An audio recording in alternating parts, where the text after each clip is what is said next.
오늘 예레미야 37장 말씀을 통해서 말씀을 깨닫는 지혜와 응답받는 기도의 은총이 우리에게 넘치게 될 줄로 믿습니다.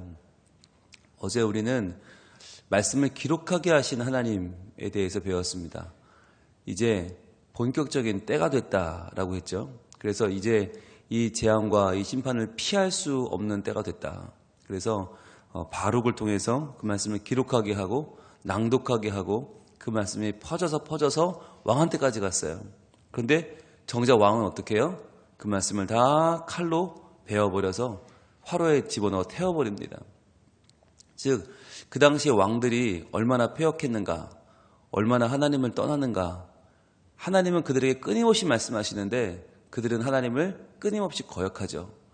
그 모습을 통해서 우리의 모습을 돌아보기를 원한다고 했습니다. 과연 우리는 하나님 말씀을 끊임없이 듣는데 과연 그 말씀에 아멘으로 순종하고 따라가려고 노력하는가? 아니면 하나님 그런 말씀 말고요. 그런 말씀은 됐고요. 좀 저한테 좋을 만한 말씀은 없을까요? 다른 말씀은 없나요? 라고 하나님을 설득하려고 하는 것은 아닌지, 누가 주인인가? 라고 하는 것입니다. 과연 내가 말씀하시는 하나님이 주인인가? 아니면 그 말씀을 판단하는 내가 주인인가? 우리는 하나님 말씀을 평생 받으면서도 평생 하나님 반대편에 서 있을 수 있어요. 이게 두려운 거예요. 하나님은 계속해서 말씀하시는데 과연 우리는 그 말씀 쪽으로 가는가? 아니면 그 말씀 반대편으로 가고 있는가? 생각해 봐야 되겠죠. 오늘 새로운 왕이 등장을 하는데 바로 어제 그 하나님 말씀을 태워버리던 그 여호야긴 왕에 이어서 시드기야 왕, 이제 마지막 왕이 등극하는 모습이 다시 한번 등장을 하는데, 우리는 이 시드기야 왕의 모습을 통해서 또한 우리의 모습을 좀 볼 수 있길 원합니다. 그래서 우리가 가져야 할 모습은 무엇이고 우리가 버려야 할 모습은 무엇인지 한번 우리가 또한 발견하길 원합니다. 1절입니다. 요시야의 아들 시드기야가 여호야김의 아들 고니야의 뒤를 이어 왕이 되었으니 이는 바벨론의 느부갓네살 왕이 그를 유다 땅의 왕으로 삼음이었더라. 자, 이제 여호야긴이 이제 왕위에서 내려오고 다시 시드기야 마지막 왕이 올라가는데, 여러분 이게 헷갈리시죠? 요시야의 아들 시드기야 그리고 여호야김의 아들 고니야. 그러면 이게 막 우리가 족보가 헷갈리는데, 마지막 이 유다 왕의 마지막 족보를 한번 정리할 필요가 있어요. 한번 여러분 이렇게 여백이 있으면 성경에 적어놔도 좋겠어요. 남유다의 16대 왕이 요시야예요. 16대 왕 요시야 때 반짝 정말 반짝 말씀을 따르는 종교개혁이 일어나죠. 16대 왕 요시야의 아들이 4명이에요. 첫째가 요하난, 둘째가 엘리야김, 셋째가 시드기야, 넷째가 살룸. 그런데 이 중에 첫째 요하난은 왕이 못 돼요. 첫째 아들은 그냥 죽고, 둘째 엘리야김, 셋째 시드기야, 넷째 살룸이 다 왕이 돼요. 그러니까 이 요시야 이후의 왕들은 둘째, 셋째, 넷째가 이제 왕이 되는데, 그 중에서 아빠 요시야가 애굽 왕 바로의 전쟁을 막으러 갔다가 죽어요. 애굽에 죽고 왕이 되는 사람이 누구냐면 살룸이에요. 넷째 살룸이 먼저 17대 왕이 돼요. 17대 왕의 살룸인데, 이 살룸이 왕이 되면서 이름을 여호와하스라고 바꿔요. 여호와하스. 근데 여호와하스는 3개월밖에 통치를 못하고 애굽으로 끌려가 죽어요. 포로로 잡혀가서 애굽으로 잡혀갑니다. 그래서 그 다음에 왕이 누구냐면 둘째였던 엘리야김이 왕이 되는데, 이 엘리야김이 18대 왕 여호야김이에요. 엘리야김이 왕이 되면서 이름을 여호야김으로 바꿔요. 그러니까 우리가 헷갈리는데, 그래서 16대 왕 요시야, 17대 왕 살룸은 여호와스 넷째 아들이고, 그 다음 왕 18대 왕 여호야김이 엘리야김인데 이 아들이 둘째 아들인 거죠. 근데 여호야김이 아들을 낳고 그 아들이 여호야긴이에요. 그래서 19대 왕이 여호야긴, 엘리야김의 아들이죠. 그런데 이 여호야긴도 3개월 통치하고 바벨론으로 끌려가요. 지금 끌려간 상황이에요. 그 다음에 이제 마지막 왕이 올라가는데, 시드기야는 누구냐? 셋째 아들이에요. 요시야의 셋째 아들. 그래서 요시야의 넷째 아들이 먼저 왕이 되고, 그 다음 둘째가 왕이 되고, 그 다음 둘째 아들이 왕이 되고, 그 다음에 셋째가 왕이 되는 거예요. 조금 헷갈리시죠? 그런데 또 왕이 되면서 이름을 다 바꾸기 때문에 요시야의 아들이 왕이 되면서 이름이 바뀌니까 또 우리가 헷갈리기는 해요. 그러나 우리가 한 번은 정리할 필요가 있다. 자, 그래서 이제 마지막 20대 왕 시드기야 왕이 왕위에 올랐습니다.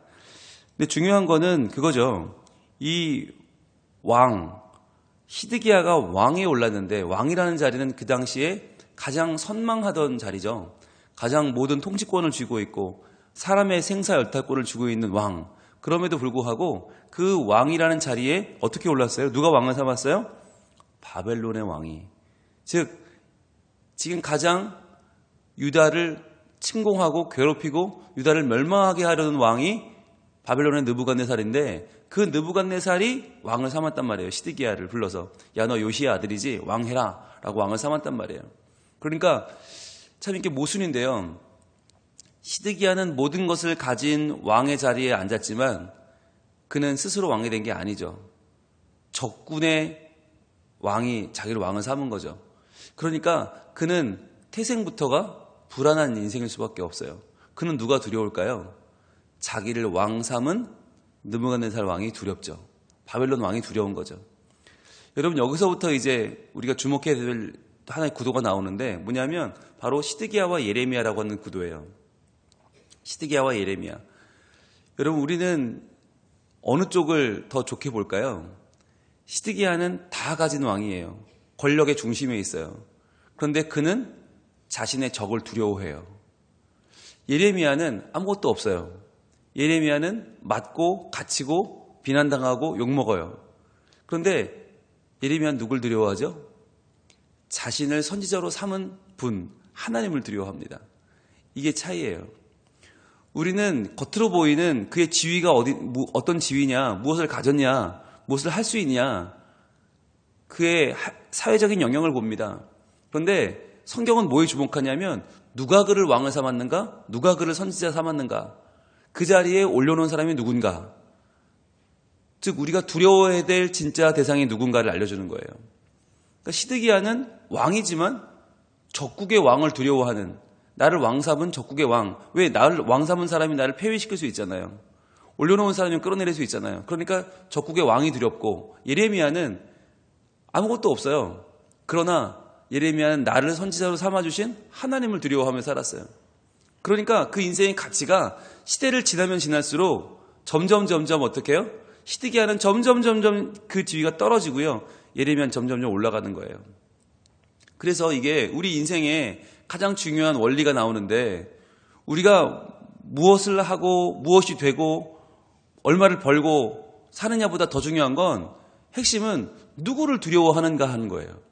누구를 두려워하며 살아가는가, 무엇이 우리의 인생을 좌우하는가 하는 거죠. 시드기야는 왕이었지만 허수아비 왕이었어요.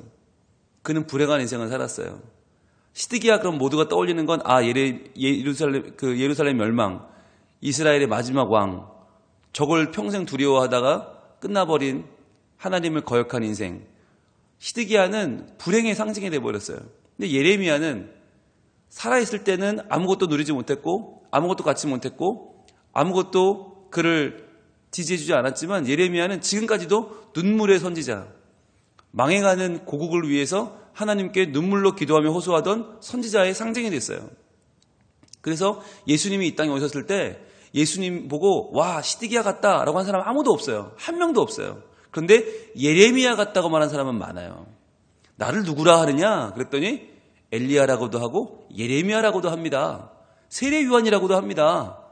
너희는 나를 누구라 하느냐 그랬더니 주는 그리스도시요 살아계신 하나님의 아들이십니다. 고백을 하죠.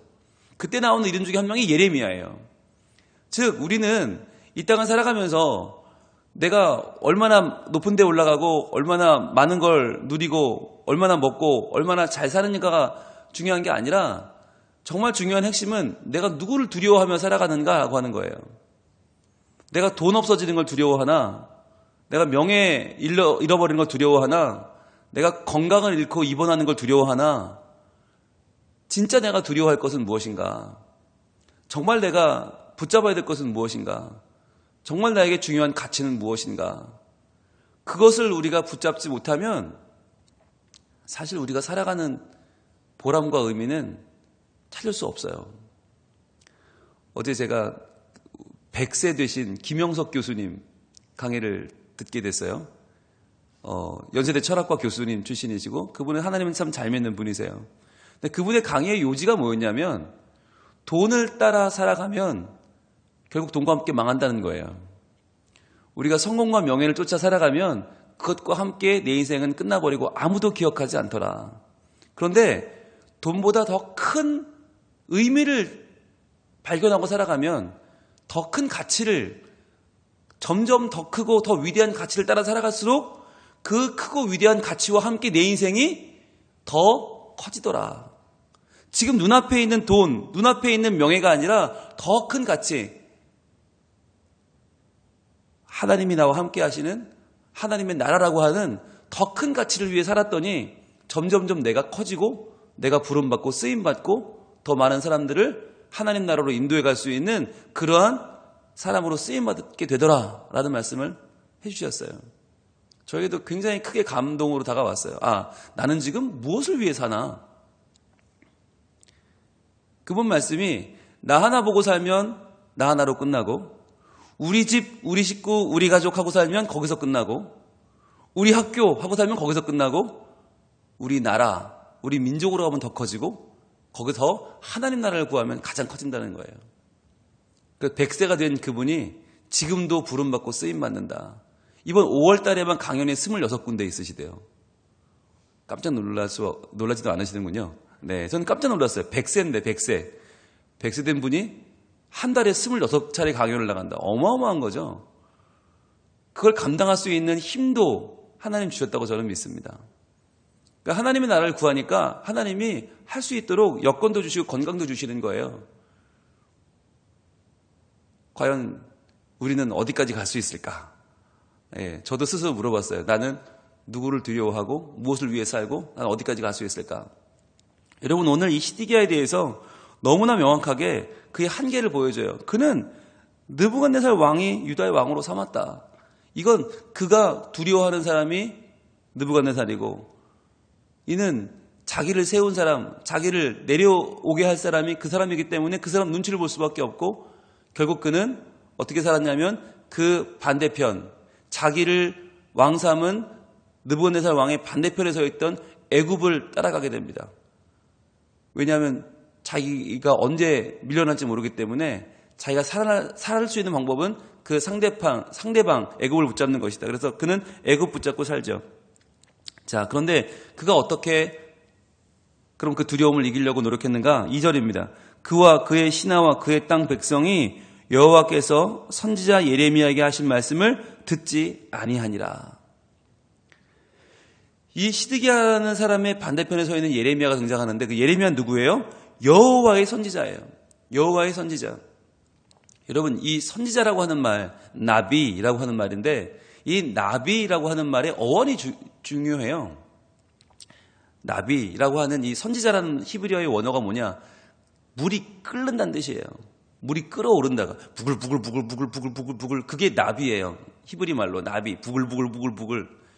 이게 뭐예요? 하나님 주신 말씀이 내 안에서 끓어오르는 거예요. 하나님의 마음이 내 안에서 끓어오르는 사람이 바로 선지자예요. 그러니까 선지자는 겉으로 보면 별거 없어요. 뭣도 남루하고 먹는 것도 그렇고 뭐 가진 게 없어요. 그런데 그의 속에는 뭐가 있는가? 끓어오르는 하나님의 열정이 있어요. 끓어오르는 하나님의 말씀이 있어요. 끓어오르는 하나님의 정의가 그 안에 있단 말이죠. 자, 그런데 시드기야는 그 예레미야의 반대편에 서 있단 말은 뭐냐면, 그와 그의 신하와 그의 땅 백성, 그 당시에 모든 사람, 그를 따르는 그를 따르는 모든 사람들은 다 말씀을 듣지 않더라. 놀라운 거죠. 그 중에 한 명도 안 들었다는 거예요. 시드기야만 안 들은 게 아니라 그의 신하도 그의 땅 백성도 누구도 듣지 않았다. 바로 시드기야의 영향력입니다. 이것이 바로 하나님을 거역하는 영향력, 그 영향력도 굉장히 빨리 퍼져나가고 전염성이 강한 것을 보여주는 거예요. 왕이 누구를 두려워하는가? 굉장히 중요한 거예요. 왕이 하나님을 두려워하지 않아요. 왕이 바벨론을 두려워해요. 그러면요, 그의 신하도 그의 땅 백성도 다 똑같이 그렇게 되는 거예요. 그래서 리더가 중요한 겁니다.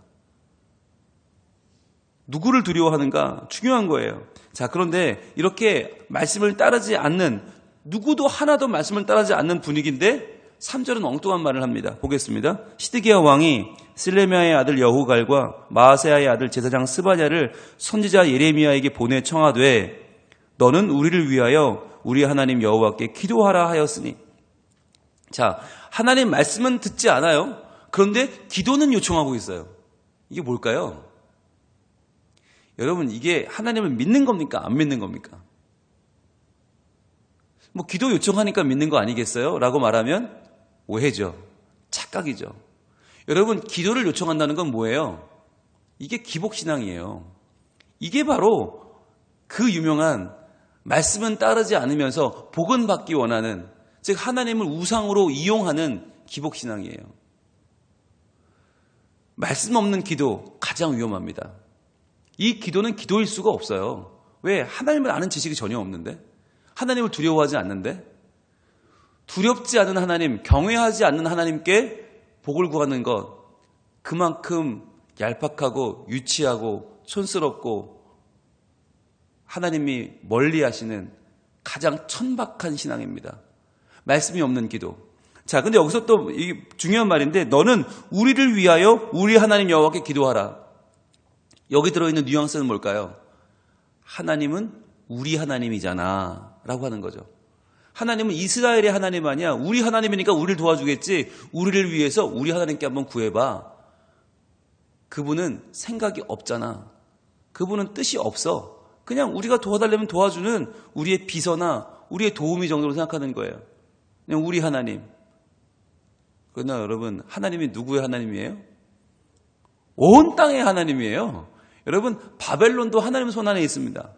애굽도 하나님 손 안에 있습니다. 모든 역사를 주관하는 분이 하나님이십니다. 하나님은 지금 이스라엘에게 예속되거나 이스라엘에게 귀속된 분이 아니에요. 스스로 계셔서 온 땅 만물을 통치하는 분이 하나님이세요. 그런데 그분을 이 히드기야의 신하들은 그분 우리 편이잖아. 우리 도와줘야지. 라고 마치 하나님을 아무 생각이 없이 우리 편을 응원하는 우리의 팬처럼 그렇게 이해하고 있는 거죠. 그렇지 않다고 하는 거예요. 그렇지 않아요. 여러분, 우리가 하나님을 바로 알아야 돼요. 하나님은 우리의 생각보다 크신 분이고 우리의 뜻보다 큰 분이고 우리의 계획보다 크신 분입니다. 그래서 우리가 하나님의 계획에 맞춰 살아야 되는 거예요. 우리가 하나님의 말씀에 맞춰야지 하나님을 내 생각에 맞추고 하나님을 내 입장에 끌어다 맞추면 안 돼요. 그래서 내가 바르든 그르든 무조건 내 하나님은 우리 하나님이니까 날 도와줘야지. 아니요. 천만의 말씀. 그런 착각은 어디서 나오는 겁니까? 애들이 꼭 그러죠. 애들이 지 친구랑 싸우면서 엄마가 네가 잘못했네. 그럼 울죠. 서러워서 울죠. 우리 엄마가 내 편 안 들어준다고. 그것처럼 못난 게 어디 있어요? 우리 엄마 내 편 들어줘야 돼요? 아니죠. 옳은 편들 들어야죠. 꼭 얘는 그러고 울어요. 지금 이스라엘 사람들이 그런 거예요. 하나님이 우리 편인데 왜 내 편 안 들어주냐고 우는 거예요. 하나님 말씀은 듣지 않으면서 한마디도 안 들으면서 복만 구하는 거. 자, 그런데 그때 4절, 그때 예레미야가 갇히지 아니하였으므로 백성 가운데 출입하는 중이었더라. 자, 여기서 출입하는 중이었다는 말이 뭐냐면 열심히 다녔단 말이에요. 열심히 다녔다. 정말 한시도 가만히 있지 않고 말씀을 전하던 그때입니다. 열심히 복음을 전합니다. 왜요? 하나님 때에 가까우니까. 심판이 가까우니까 이 심판을 전하지 않으면 안 돼요. 계속 전하는 게 사명인 거예요. 계속 전하고 계속 전해요. 그런데 그렇게 전하는데 2절에 보면 아무도 듣지 않죠. 이게 놀라운 거죠. 하나님의 사람, 하나님의 말씀은 쉬지 않아요. 계속적으로 우리에게 선포되는데 우리는 계속해서 그걸 거부하는 거죠. 계속해서 그것을 막고 듣지 않는 거죠. 그런데 마침 그때 무슨 일이 벌어지는가? 5절입니다. 바로의 군대가 애굽에서 나오매, 즉 애굽 군대 지원병이 드디어 파견이 됩니다. 예루살렘을 에워쌌던 갈대아인 바벨론 군사죠. 이 사람들이 그 소문을 듣고 예루살렘에서 떠났더라. 자, 이 이야기는 뭘 보여주냐면 시드기야 왕이 무슨 작전을 폈는가? 겉으로는 예레미야에게 기도를 부탁합니다. 겉으로는 하나님을 의지하는 척합니다. 그런데 뒤로는요, 애굽에 지원병을 요청한 거예요.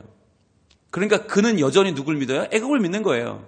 바벨론을 두려워하고 애굽을 믿어요. 그게 시드기야의 본질이에요. 그런데 겉모습으로는 마치 하나님을 의지하는 듯 하면서 예레미야에게 기도를 부탁하는 모습. 전형적인 이중적인 신앙인이죠. 자기 중심적인 신앙인이죠. 자, 그런데 5절은 그들에게 희망을 줍니다. 마치 애굽이 도와줄 것처럼. 애굽이 뭔가를 그들을 구원할 것처럼. 그러나 그때 바로 6절의 말씀이 임해요. 여호와의 말씀이 선지자 예레미야에게 임하여 이르시되.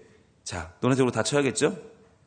하나님의 말씀이 드디어 임합니다. 7절 이스라엘의 하나님 여호와께서 이와 같이 말씀하시니라. 역시 똑같이 쳐야겠죠? 말씀이 임합니다. 너희를 보내어 내게 구하게 한 유다의 왕에게 아뢰라. 자, 소위 기도 부탁한 사람한테 가서 말해. 너희를 도우려고 나왔던 바로의 군대는 자기 땅 애굽으로 돌아가겠고. 너희가 기대하는 그 애굽의 지원군 바로 돌아갈 거야. 왔더니 이스라엘을 도와줄 이유가 없어요. 왜? 거기다 먹혔거든요. 여기서 괜히 싸움 걸었다가 불똥이 튀니까 돌아가 버린다는 거예요.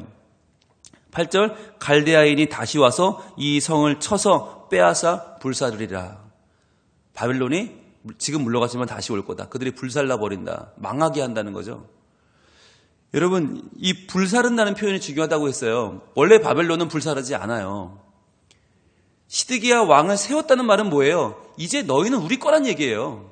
그러니까 시드기야 너는 왕이지만 사실은 우리 총독이라 다름없다. 너는 내가 세웠으니까 내 말 잘 들어와. 그럼 너희 봐줄게. 끝난 거예요. 전쟁이 일어나지 않아요. 그런데 시드기야가 계속해서 애굽에게 요청하고 계속해서 바벨론에게 맞서 싸우니까 바벨론에 들어와서 이제 불살라 버린다는 거죠. 항복하고 이제 우린 당신에게 싸울 의사가 없습니다. 그럼 끝나는 전쟁을 시드기야가 계속해서 포기하지 않고 항복하지 않고 애굽을 계속 의지하고 뭔가 계속 전의를 불태우니까 이제 안 되겠다. 불태워버리겠다는 거죠. 여러분, 근데 지금 간만에 애굽이 우리를 도와주는데, 간만에 바벨론에 물러갔는데 이런 소리를 하면 됩니까? 사회적인 분위기가 이런 소리를 하면 안 되죠. 근데 예레미야는 왜 해요?